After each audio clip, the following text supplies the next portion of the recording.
Oi, kau sebenarnya tak buka lagi kan kotak tu? Guna tandas kau kata? Selalu apa kau tak buka lagi? Lagipun, Prof tak pernah panggil aku konon masa kami muda bersama. Tengok plaster dekat tangan kanan kau tu. Prof plaster kat jari dia tu sepatutnya dekat bawah, bukan kat atas.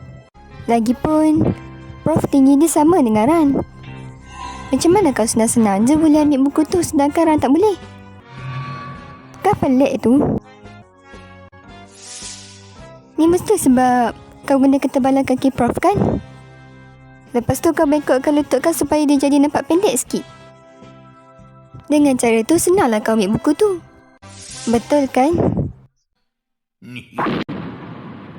Kaito Kid.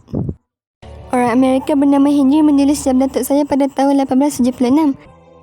Tapi dia tak sampai ke Jepun sehingga tahun 1940. Jadi seorang penipu pertengahan abad ke-19 tu takkan boleh tahu pasal lagu tu. Kau pasang lagu tu dalam telefon kau kan? Tapi tak apa ke? Kau kan tak tengok lagi batu bulan tu? Bukan kau tengah cari permata istimewa ke? Macam tu rupanya. Jadi kau dah tengok lah batu bulan tu? Lampu terpadam lagi? Tak guna. Dia tinggal telefon dia lepas tu pergi macam tu je.